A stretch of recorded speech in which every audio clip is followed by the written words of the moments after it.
Un président africain fait trembler un tribunal international à Nairobi, devant une foule abasourdie et les caméras du monde entier. Ibrahim Traoré défie avec audace un juge puissant et expose un scandale humanitaire explosif. Quel secret scandaleux se cache derrière cet affrontement choc? La salle d'audience à Nairobi était sous haute tension. Des dizaines de journalistes internationaux se pressaient autour du tribunal, leurs caméras braquées vers la figure imposante du juge Victor Kambole. Connu pour sa sévérité extrême, Kambole semblait aujourd'hui inhabituellement pressé de clore le dossier impliquant Eleanor Myers, célèbre fondatrice de l'ONG Espoir sans frontières. Myers, accusée de détournement de fonds humanitaires, observait le juge avec une sérénité étrange, comme si elle savait déjà le verdict à venir. Assis discrètement au fond de la salle, Ibrahim Traoré observait la scène avec une intensité calme, presque magnétique. Personne n'avait encore remarqué sa présence. Il était arrivé sans escorte, sans protocole. Le président du Burkina Faso avait choisi délibérément l'anonymat, préférant se fondre parmi les visages anonymes, alors que Kambole s'apprêtait à prononcer la suspension provisoire des débats. Traoré se leva lentement. Tous les regards convergèrent immédiatement vers lui. Le silence devint pesant, électrique. Les journalistes se tournèrent d'un seul mouvement, les objectifs captant chaque détail de son visage grave, sans prononcer un mot. Traoré s'avança vers l'allée centrale, sortant calmement une enveloppe épaisse de documents. Son geste était précis, mesuré, presque cérémoniel. Le juge Kambole fixa Traoré avec une colère mal dissimulée. Comprenant immédiatement que cet homme allait bouleverser l'ordre prévu du procès, Traoré s'arrêta au milieu de l'allée, ses yeux perçant directement ceux du juge. Puis, d'une voix claire et sans hésitation, il déclara simplement « Monsieur le juge, je demande la parole au nom de la vérité. » Le murmure d'étonnement qui parcourut la salle fut immédiat. Le procès, jusque-là bien orchestré, venait de basculer dans l'inconnu. Le juge Victor Kambole serra lentement les mâchoires. Dans ses yeux, on lisait clairement la colère froide face à l'interruption d'Ibrahim Traoré. Il connaissait bien l'importance des apparences dans cette salle. Pourtant, en quelques secondes, cet homme avait déjà fait basculer le fragile équilibre du procès. Un silence oppressant régnait dans la salle d'audience. Les journalistes retenaient leur souffle, comme fascinés par cette confrontation inattendue. Personne n'aurait imaginé qu'un chef d'État puisse venir seul, sans protection. Pour défier ainsi l'ordre établi, Kambole inspira profondément, puis lança d'un ton sec « Monsieur Traoré, votre intervention n'a aucun cadre légal. Je vous demande de quitter immédiatement la salle. » Sans broncher, Traoré fit encore quelques pas en avant. Son calme contrastait violemment avec l'agacement visible du juge. Tout le monde observait attentivement ses gestes mesurés, son regard imperturbable. Lentement, Traoré déposa devant lui plusieurs dossiers soigneusement classés. La couverture portait le cachet officiel d'une institution bancaire internationale. Le juge fixa les documents, nerveux, puis releva brusquement les yeux vers Traoré. Il comprenait parfaitement ce que signifiait cette enveloppe des preuves accablantes qu'il espérait enterrer à jamais. La voix d'Ibrahim Traoré brisa le silence avec une netteté glaciale. Ces dossiers prouvent que l'argent destiné à sauver des vies humaines a été détourné. Je possède également des enregistrements qui impliquent directement des personnes dans cette salle. Un frisson parcourut l'assistance. Eleanor Myers, jusque-là impassible, perdit soudainement sa sérénité. Son regard croisa celui du juge, cherchant désespérément un soutien silencieux. Mais Kambole restait figé, conscient que désormais, il jouait sa réputation et bien davantage. Le président du Burkina Faso resta immobile, droit, au milieu de la salle d'audience. Aucun signe de triomphe, aucun geste de provocation. juste la détermination tranquille d'un homme résolu à ne pas céder. Le juge comprit alors, douloureusement, que ce procès venait définitivement de lui échapper. Quelques mois plus tôt, loin de l'agitation de Nairobi, Ibrahim Traoré était assis dans son bureau présidentiel à Ouagadougou. Le soleil impitoyable du Sahel filtrait à travers les rideaux, éclairant faiblement son bureau encombré de documents, absorbé par ses dossiers. Il remarqua à peine l'entrée discrète de sa secrétaire.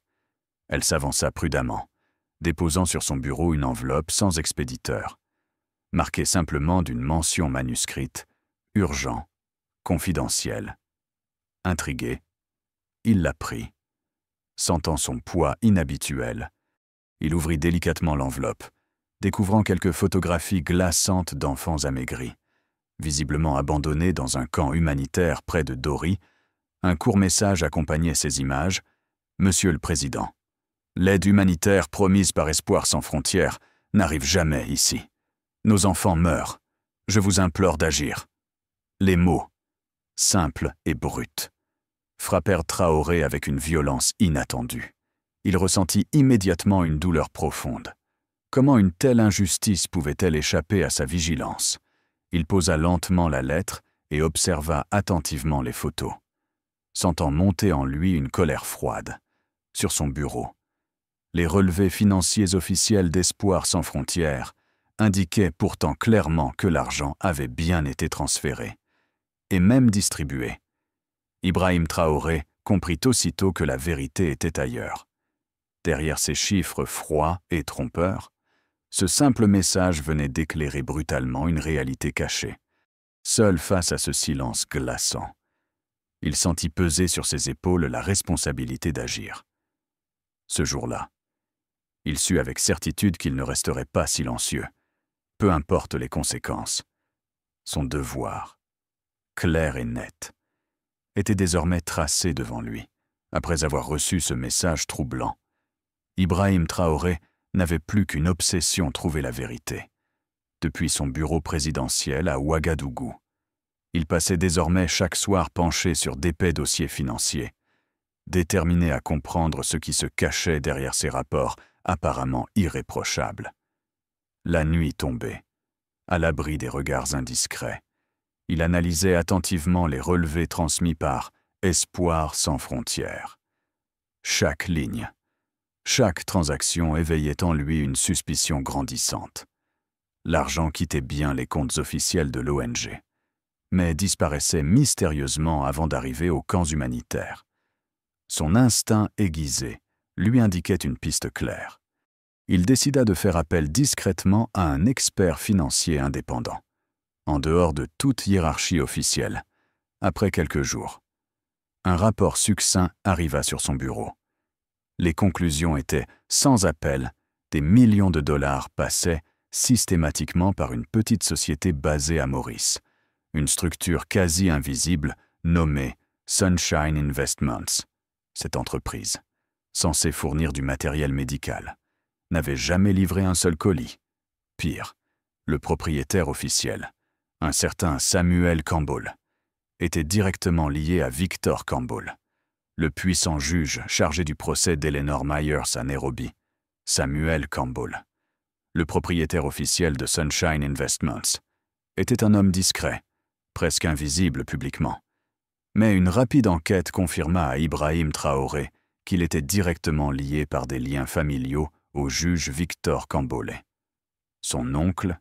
Cette découverte n'était pas anodine, elle révélait clairement l'étendue du réseau familial impliqué dans le scandale financier.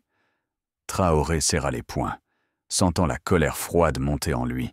Ce qu'il venait de découvrir dépassait largement un simple détournement de fonds. C'était un véritable réseau, parfaitement organisé pour exploiter cyniquement la souffrance humaine. Il resta longtemps immobile devant ces chiffres irréfutables, le regard sombre fixé sur les documents désormais étalés devant lui. Chaque seconde qui passait renforçait sa conviction qu'il devait agir, vite et fermement, avant que d'autres innocents n'en paient le prix.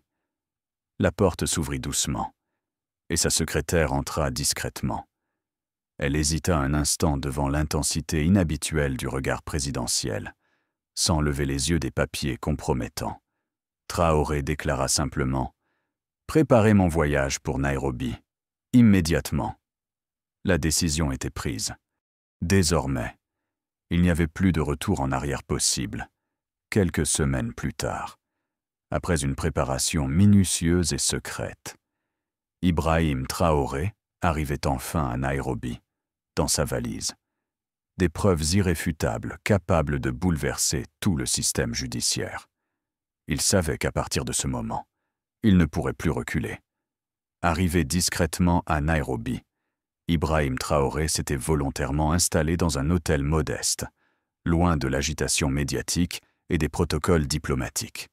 Depuis sa petite chambre, il préparait minutieusement son intervention, examinant chaque preuve avec une précision d'horloger.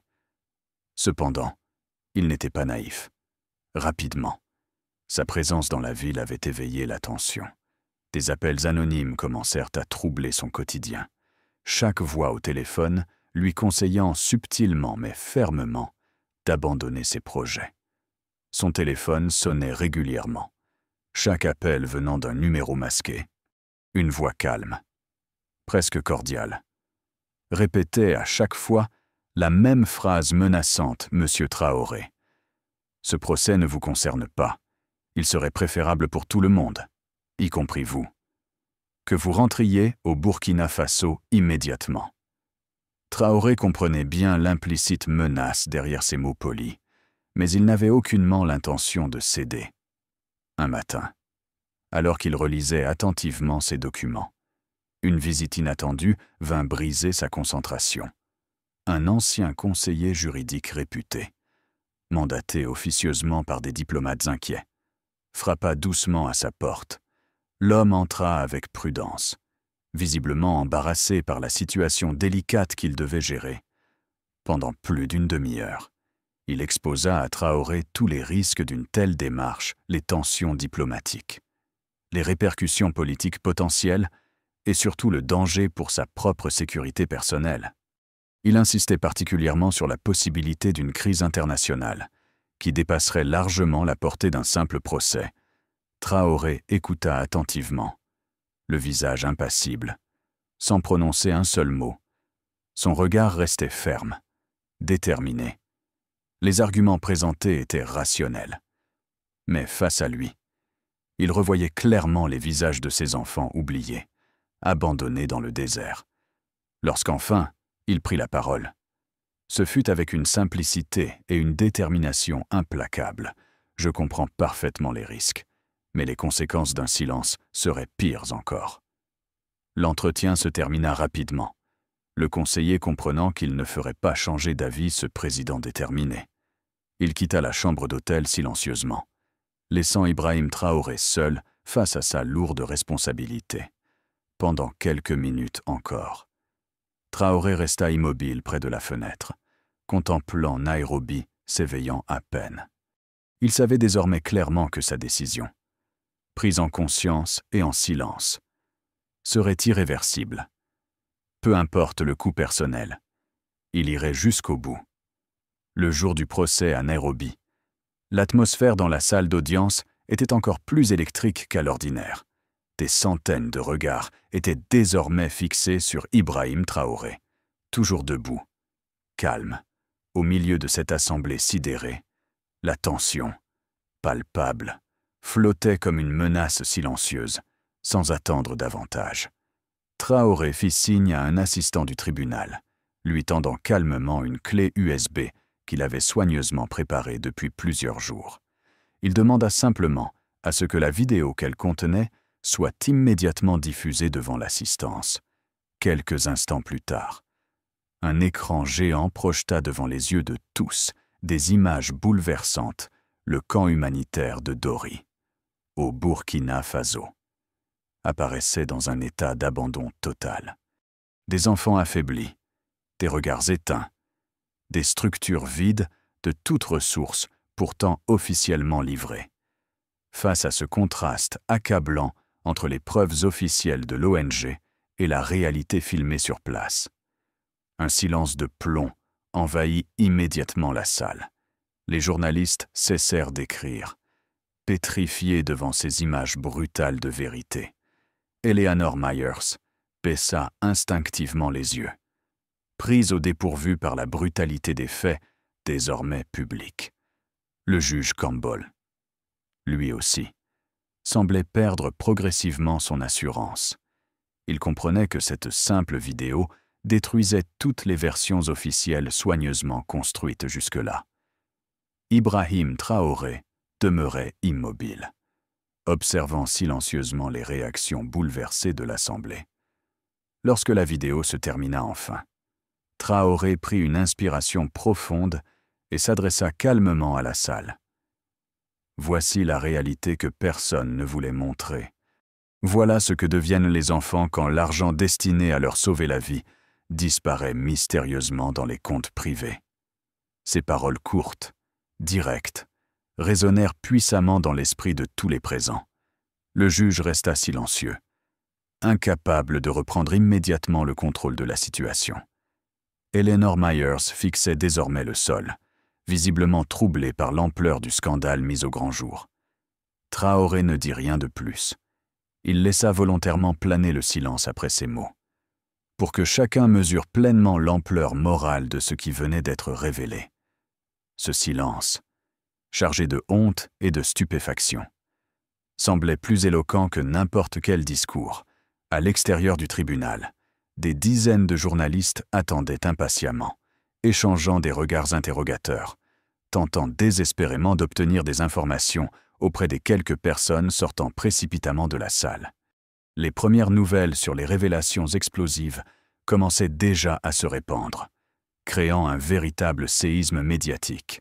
Derrière sa sobriété apparente, Ibrahim Traoré savait qu'il venait de déclencher un séisme médiatique qui allait dépasser largement les frontières de cette salle d'audience. Pour lui, pourtant, il n'y avait aucune satisfaction personnelle, seulement le poids d'une vérité nécessaire, enfin exposée, après l'impact saisissant des images diffusées devant la salle. Ibrahim Traoré resta silencieux quelques instants, laissant volontairement aux personnes présentes le temps de mesurer la gravité de la situation. Chaque regard dans l'assistance semblait désormais rempli d'interrogations douloureuses. Le juge Victor Campbell était particulièrement déstabilisé. La diffusion publique de ces images, crue et accablante, venait d'ébranler sérieusement la solidité du procès qu'il pensait maîtriser parfaitement. Eleanor Myers, elle aussi, semblait maintenant plongée dans une profonde incertitude, cherchant du regard un appui invisible, sans attendre que le juge reprenne ses esprits. Ibrahim Traoré fit calmement signe à l'assistant technique d'activer un second enregistrement audio. La salle se figea de nouveau, attentive à ce que pourrait révéler cette nouvelle preuve. La voix d'Eleanor Myers se fit entendre distinctement à travers les haut-parleurs, échangeant calmement avec un homme dont la voix était aisément reconnaissable par l'assistance, celle du greffier personnel du juge Campbell. L'échange, court mais sans ambiguïté, confirmait l'existence d'un accord secret visant à modifier certains dossiers officiels avant l'ouverture du procès. Dans la salle, chaque mot résonna lourdement, comme un coup porté directement à la crédibilité du tribunal. Les journalistes, stupéfaits, notaient fébrilement chaque détail de cet échange désormais public. Traoré, impassible, observait attentivement les réactions de l'assistance.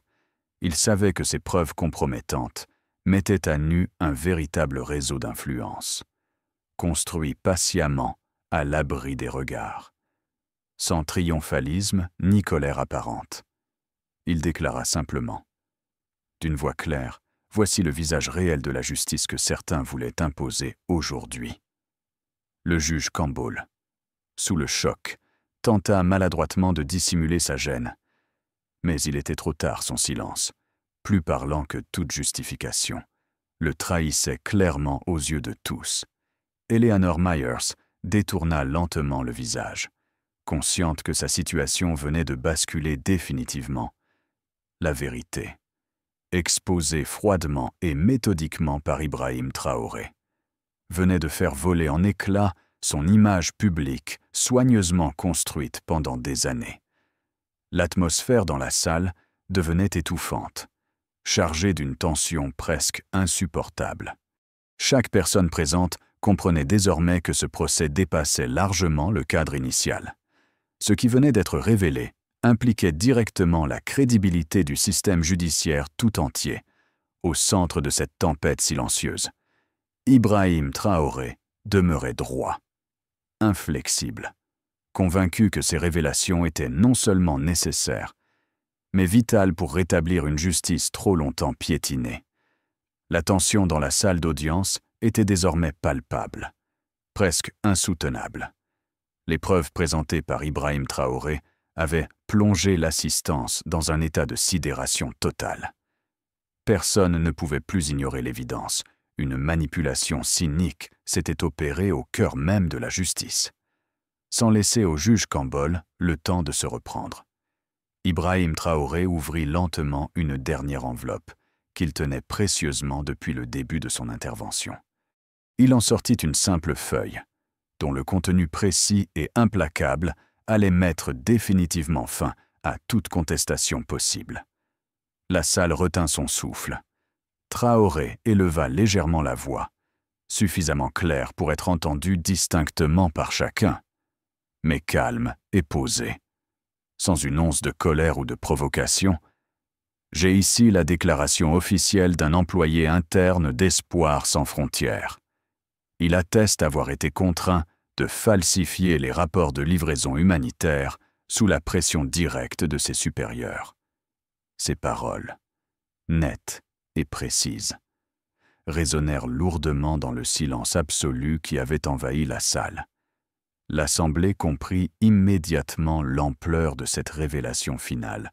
Non seulement l'argent avait été détourné, mais les preuves avaient aussi été intentionnellement fabriquées pour couvrir ces détournements.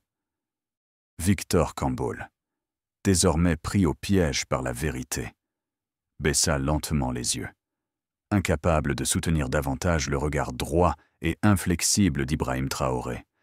Eleanor Myers, quant à elle, semblait désormais paralysée par la gravité irréparable des faits révélés. Traoré observa quelques secondes la salle, prenant conscience que sa mission était désormais accomplie. Pourtant, aucune satisfaction ne se lisait sur son visage grave. Simplement la fermeté d'un homme qui venait d'assumer pleinement son devoir moral. Il conclut d'une voix sobre, mais profondément assurée. « Je ne suis pas venu ici pour gagner un procès. Je suis venu ici pour que des innocents cessent enfin d'être victimes silencieuses d'un système corrompu. » Il se tut alors, laissant ces derniers mots peser lourdement sur les consciences. Le silence qui suivit était encore plus éloquent. Chaque personne présente réalisant pleinement la portée historique de ce moment. Le procès, définitivement, venait de basculer. Ibrahim Traoré resta immobile, droit, conscient que ces révélations allaient bouleverser bien plus que ce tribunal. Elles venaient de remettre en question tout un système dont chacun avait jusqu'ici accepté passivement les failles et les dérives. Cette vérité-là, désormais exposée au grand jour, était impossible à ignorer, à la suite des révélations explosives faites par Ibrahim Traoré. L'impact médiatique fut immédiat et violent. Dès le lendemain matin, les journaux du monde entier titraient sur le scandale « La justice internationale mise en cause ». Révélation fracassante à Nairobi. La crédibilité du juge Victor Cambole venait de s'effondrer sous les yeux du public international. Rapidement, une enquête approfondie fut lancée par un comité spécial intergouvernemental. Cette décision sans précédent témoignait de la gravité exceptionnelle des faits révélés durant le procès. En seulement quelques heures, Victor Cambole fut suspendu de ses fonctions. Ses comptes bancaires furent immédiatement gelés à titre préventif, tandis qu'il se retrouvait isolé, sans aucun soutien politique. Eleanor Myers, autrefois intouchable, fut placé en garde à vue pour être entendu par les enquêteurs internationaux.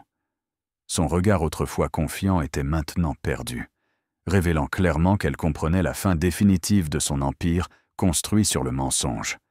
Son organisation, Espoir sans frontières, subit une perquisition approfondie, révélant d'autres irrégularités.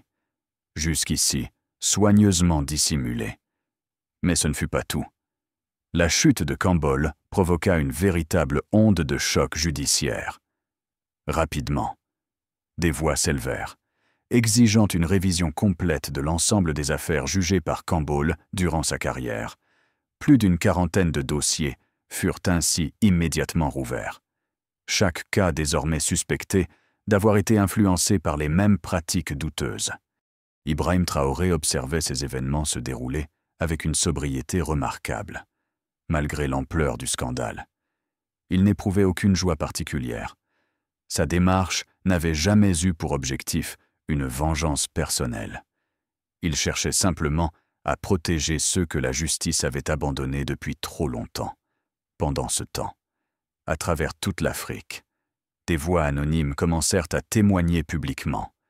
Inspiré par son acte courageux, son exemple avait ouvert la voie à une prise de conscience collective, amenant chacun à reconsidérer la responsabilité individuelle face à l'injustice. Dans l'intimité d'un bureau silencieux, Traoré contemplait l'ampleur de cette vague qu'il avait initiée. Il savait que son action avait dépassé largement les murs du tribunal de Nairobi. Désormais, une chose était claire pour tous: aucun pouvoir, aussi influent soit-il, ne pouvait rester indéfiniment à l'abri de la vérité. Quelques jours après les révélations fracassantes du procès à Nairobi, Ibrahim Traoré était rentré discrètement à Ouagadougou, loin des caméras et des conférences de presse agitées. Il s'était réfugié dans la sobriété et le silence, préférant laisser à la vérité dévoilée le soin de poursuivre elle-même son chemin. Pourtant, son acte avait déclenché un véritable mouvement d'opinion. Partout, de simples citoyens prenaient conscience de l'impact immense d'un geste courageux, d'une parole vraie portée au bon moment. Sur les réseaux sociaux, son nom circulait largement, devenu symbole d'un combat juste mené jusqu'au bout. Sans concession, Ibrahim Traoré, de son côté, avait choisi de rester en retrait quand une équipe de journalistes insista pour obtenir un entretien exclusif. Il refusa poliment. À la place, il fit parvenir une simple note manuscrite qui fut rapidement diffusée dans tous les médias. À son retour discret au Burkina Faso, Traoré put voir autour de lui, dans les regards admiratifs des citoyens, le respect discret mais profond. Il ne prononça aucun discours public. Mais partout, dans les rues de Ouagadougou, on ressentait une fierté silencieuse envers cet homme qui avait osé défier l'injustice au péril de sa propre sécurité. La justice ne dépend pas uniquement d'un tribunal, mais du courage que chacun met à défendre la vérité. Cette phrase, courte et précise, résonna immédiatement dans l'esprit de milliers de personnes à travers le monde. Rapidement traduite en plusieurs langues, elle devint une référence reprise par des avocats, des étudiants, des défenseurs des droits humains. Traoré, lui, ne cherchait pas la gloire, ce qui comptait véritablement. C'était le changement profond que son intervention avait provoqué. Depuis son bureau présidentiel, il observait calmement le monde extérieur évoluer peu à peu. Confiant dans la puissance discrète de la vérité qu'il avait dévoilée. Ainsi, dans le silence profond de son bureau, Ibrahim Traoré comprit qu'il avait accompli ce qu'il estimait être son devoir le plus précieux, redonner une voix à ceux que le système avait réduits au silence. Merci à tous d'avoir regardé cette vidéo. N'hésitez pas à me dire en commentaire ce que vous pensez de cette histoire. Pensez à aimer la vidéo et à vous abonner pour découvrir d'autres contenus passionnants sur ma chaîne. N'oubliez pas de liker, de commenter et de vous abonner pour d'autres histoires inspirantes de développement personnel et d'autonomisation.